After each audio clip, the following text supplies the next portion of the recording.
আজকের এই বিশাল গণজমায়েতে এবারে আপনাদের সম্মুখে প্রধান অতিথির বক্তব্য নিয়ে আসবেন আমিরে বাংলাদেশ বিশ্ব ইসলামী আন্দোলনের অন্যতম সিপাহসালার, যার বক্তব্য শোনার জন্য সিলেটের মানুষ অধীর আগ্রহ বর্তমান।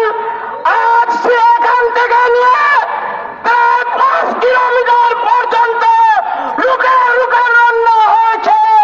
আল্লামা বাবুনগরী এবারে আপনাদের সম্মুখে বক্তব্য নিয়ে আসবেন।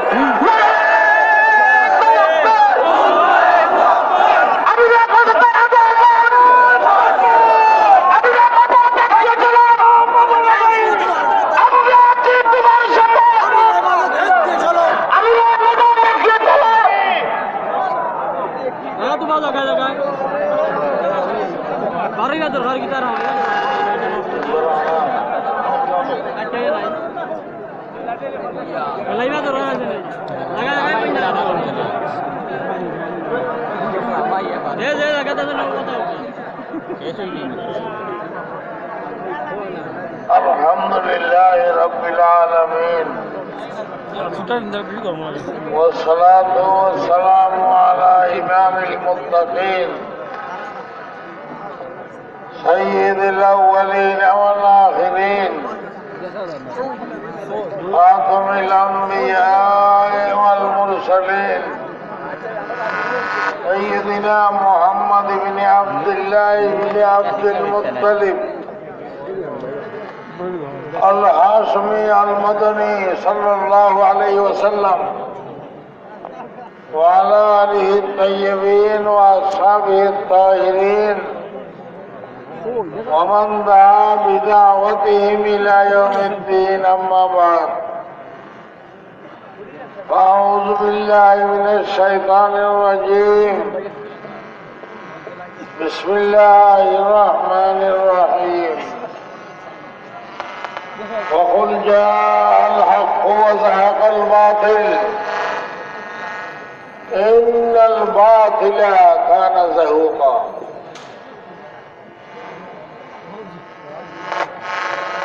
সিলেট জেলা হেফাজতে ইসলাম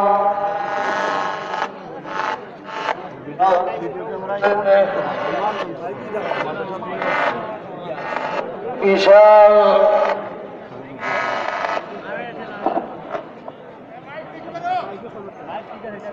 বিক্ষোভ সমাবেশের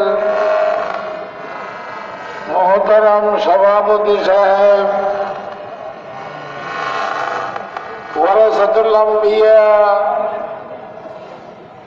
হযরত উলামায়ে কেরাম, বিশেষভাবে হযরত আল্লামা নূর হোসেন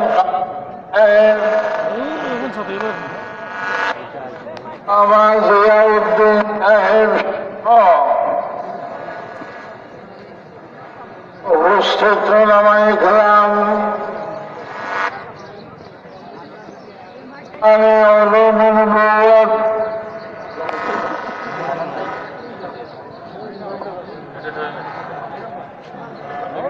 ক্যামেরার কারণে সমস্যা মহতরাম সুধীমণ্ডলী,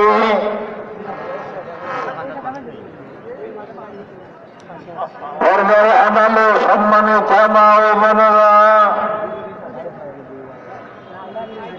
আইন শৃঙ্খলা বাহিনী, পুলিশ প্রশাসন, গোয়েন্দা সংস্থা,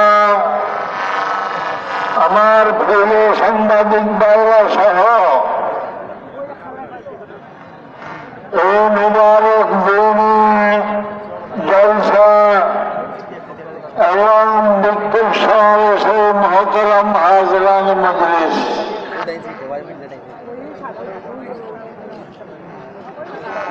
আমি অনেকটা অসুস্থ হলেও আপনাদের এই নবানী মজমা দেখিয়া আমি অনেকটা সুস্থ হয়ে গেছি।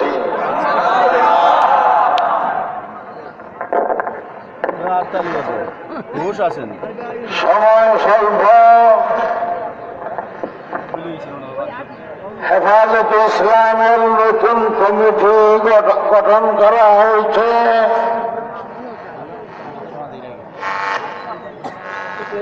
আমি বলব সমস্ত মসজিদের মুসল্লিয়ানে কেরাম হেফাজতে ইসলামের সদস্য, সমস্ত মাদ্রাসার শিক্ষক মন্ডলী এবং ছাত্র ভাইয়েরা হেফাজতে ইসলামের সদস্য, স্কুল কলেজ ভার্সিটির সমস্ত দিনদার ফরেজগার ভাইয়েরা হেফাজতের সদস্য, সমস্ত দিনদার মুসলমানরা হেফাজতে ইসলামের সদস্য। হেফাজত ইসলাম সেরকম একটা সংগঠন,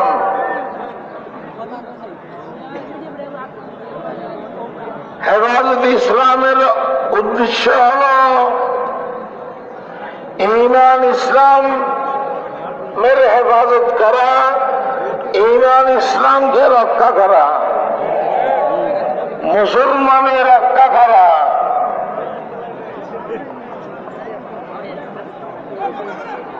পাঁচ ওয়াক্ত নামাজ হেফাজত ইসলামের কর্মসূচি, মাহে রমজানের রোজা, যাকাত, হজ, কোরবানি হেফাজত ইসলামের কর্মসূচি। হেফাজত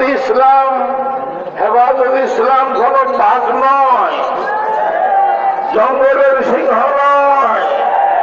হেফাজত ইসলাম শুধুমাত্র এই দ্বীনি কাজ, ইসলামের কাজ, ইবাদত বন্দেগীর কাজ করতে যেন সুবিধা হয় সে রাস্তা তৈরি করার জন্য আসছে হেফাজত ইসলাম।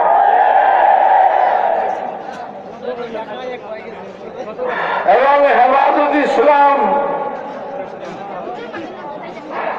যারা দ্বীনের শত্রু, ইসলামের দুশমন, রাসূলের শত্রু, আল্লাহর দুশমন, নাস্তিক, মুরতাদ, কাদিয়ানী, ইহুদি খ্রিস্টানের দোসররা যারা আল্লাহর রাসূলকে গালিগালাজ করে, রাসূলকে কটাক্ষ করিয়ে কথা বলে, ইসলামকে কটাক্ষ করিয়ে কথা বলে, যারা রাসূলের শত্রু তাদের কবর রচনা করার জন্য আসছে হেফাজত ইসলাম।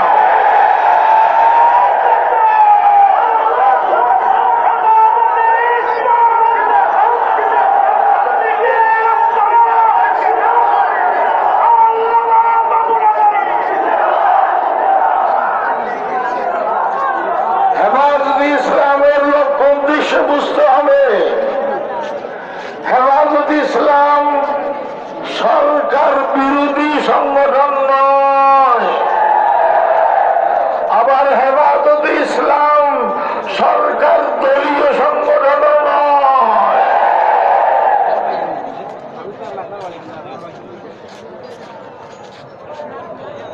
আমার কলিজার টুকরা রাসূল 200 কোটি মুসলমানদের কলিজার টুকরা নবী রাসূল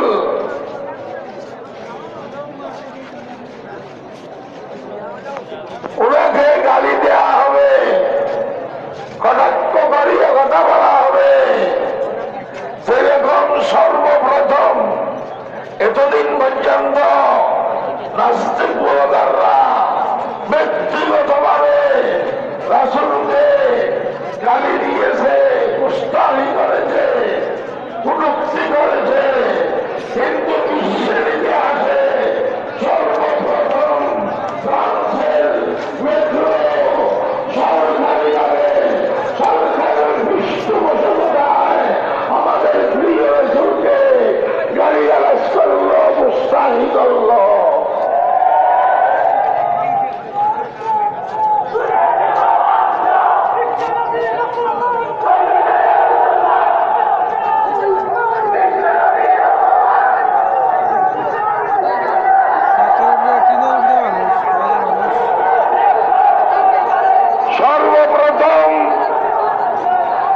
সর্বপ্রথম সরকারিভাবে আমাদের রাসূলকে কটাক্ষ করিয়া কথা বলল ফ্রান্সের প্রেসিডেন্ট।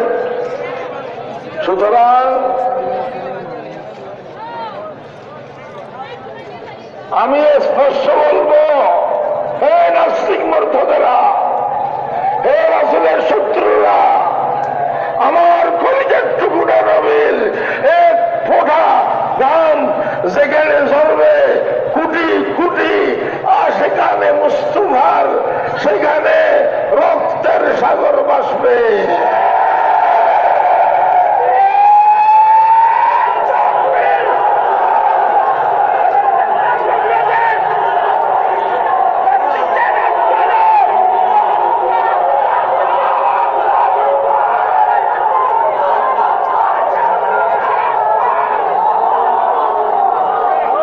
আমার রাসূলের আরেক শত্রু কমবক্ত মালুন কাদিয়ানী ফেরকা।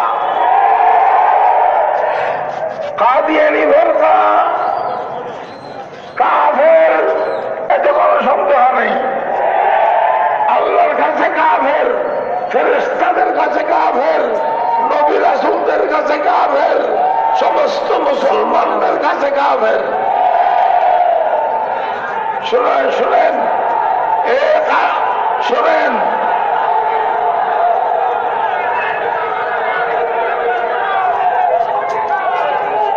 শোনেন, আমাদের এখন দাবি হলো, আমি জানি ব্যক্তিগতভাবে মাননীয় প্রধানমন্ত্রীও কাদিয়ানী ফেরকাকে মুসলমান মনে করে না, কিন্তু ব্যক্তিগতভাবে কাদিয়ানী ফেরকাকে কাফের বললে হবে না, বরং সাংবিধানিকভাবে, সরকারিভাবে, রাষ্ট্রীয়ভাবে বাংলাদেশ সরকার কাদিয়ানীকে কাফের ঘোষণা করতে হবে।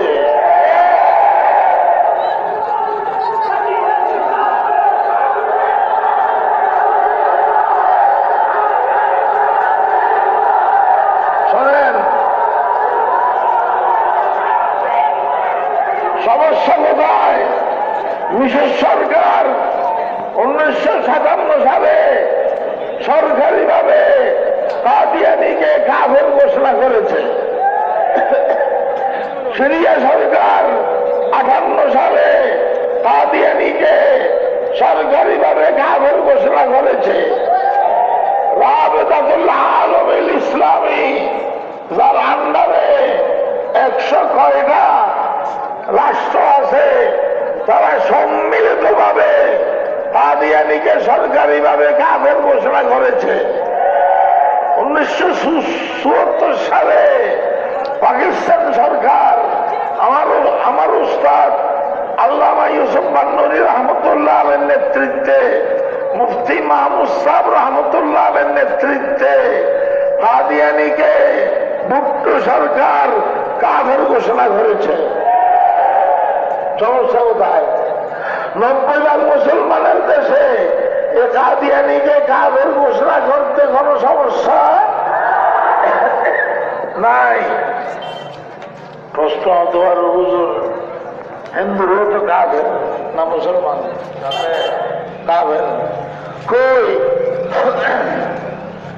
আপনারা তো হিন্দুদেরকে সরকারিভাবে কাফের ঘোষণা করার দাবি করেন না। করি আমরা? করি না, করবো না। তো কাদিয়ানীও সেরকম কাফের থাকে। আবার সরকারিভাবে, সাংবিধানিকভাবে কাফের ঘোষণা করার প্রয়োজন কি?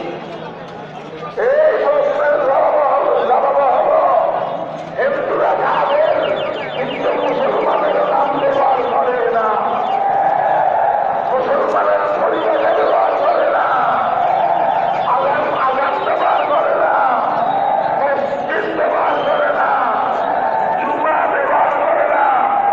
কিন্তু এ কাদিয়ানী মৌলুদ ফেরকা কাফের হওয়া আর পরেও মুসলমানের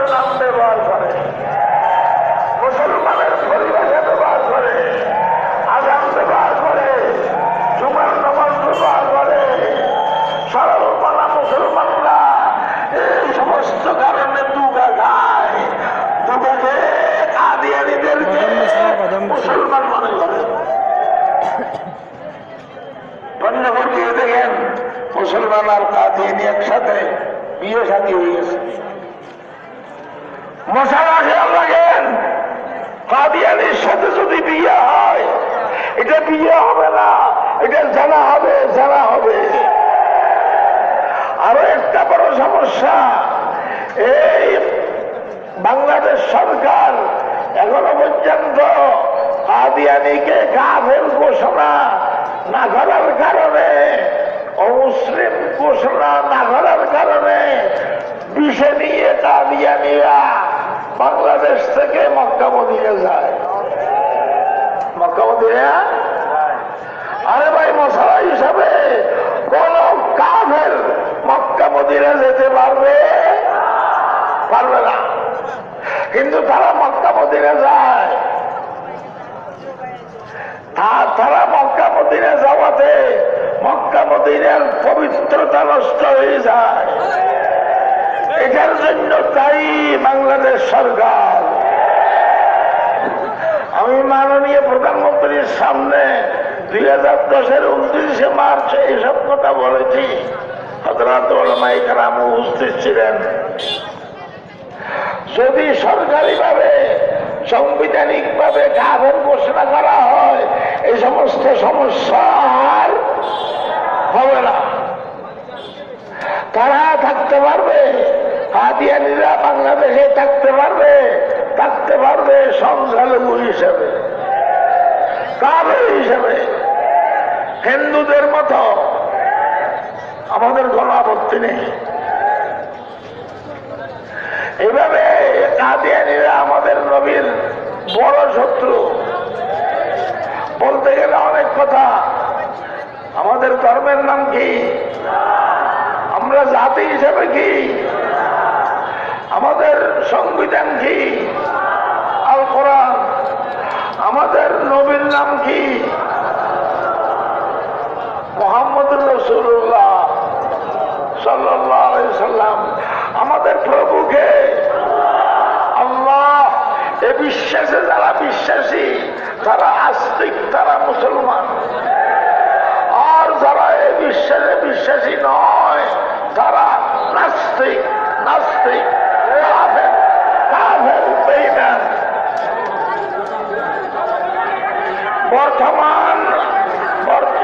শুনেন, বর্তমান আওয়ামী লীগ আর বিএনপির লড়াই নাই। আওয়ামী লীগ বিএনপি পাই নাই, ঠিক না বেটি? আলো বাতাসে, আবহাওয়ায়, ঈদের নামাজের কাতারে পাশাপাশি আওয়ামী লীগ বিএনপি দাঁড়ায়, ঠিক কিনা? তারা পাই ভাই, আমরা সব পাই ভাই। আমরা বাংলাদেশের যারা আছি, বাংলাদেশে আমরা সব পাই ভাই। লড়াই আসলে আস্তিক আর নাস্তিকের। তারা ওয়ালে লড়াই চলতেছে খান, আমরা আস্তিক, তারা নাস্তিক। ও আমার যুবকেরা, স্কুল কলেজ মাদ্রাসা ভার্সিটির ছাত্র ভাইয়েরা, একটা কথা বলে যাব, এই আস্তিক আর নাস্তিকের লড়াইতে এই আমরা যারা আস্তিক আছি, আমরা নাস্তিকের দাঁত ভাঙা নয়, মারা জবাব দেব ইনশাআল্লাহ।